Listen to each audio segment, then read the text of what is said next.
I truly believe that the problem humanity faces is narcissism, right? And what I mean by narcissism in this context are people that have no empathy, right? And what I mean by that is they don't see other human beings as human beings. They see them as props, as pawns, as receptacles, as things to be used to further their own aims. And so to me, Donald Trump, the story of Donald Trump has always been his narcissism, his pathological narcissism, and how everything he does can be interpreted through the lens of that distorted worldview, right? So this discussion on frontal temporal dementia, while I think accurate, I do think he has frontal temporal dementia. My stepdad has it. I know what it looks like. I think in some ways when we pretend that like the frontal temporal dementia is making it worse, we normalize and minimize how bad it's always been. And that the true story, the true lesson to have been learned from World War II and what happened in Germany is the interplay between narcissism and political power, and how fascism is a manifestation of narcissism in the political arena. That fascism is essentially a political cult that overtakes political reality with a malignant narcissist strongman leader, right, whose malignant narcissism then infects the political ideology of the masses.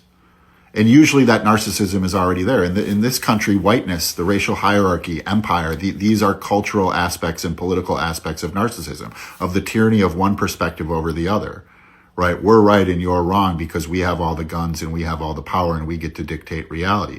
It's the in-grouping and out-grouping, the triangulation, the scapegoating, the golden child, right? Where we have built-in fascism in this country. America loves to tell ourselves stories that we were founded upon freedom. We were founded upon chattel slavery and Native American genocide, right? Those are pure manifestations of narcissism. Capitalism, the idea of profits over people, pure narcissism, the turning of people into nothing more than labor value or consumer value.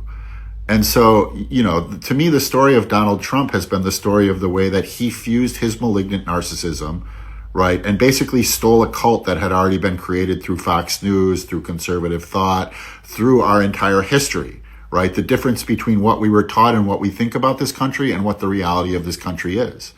And so right now we're witnessing narcissistic collapse, both of Donald Trump, as he's confronted with accountability in the Epstein files, he's confronted with accountability with the looming elections, right? And the narcissism of empire, where, war can't really be fought the way it used to because everybody's got phones and everybody sees the reality. And within, one day of war on Iran, we already have, understanding that schools are being bombed. War is the ultimate expression of narcissism, the tyranny of my perspective over your perspective backed by violence and wanton killing of civilians.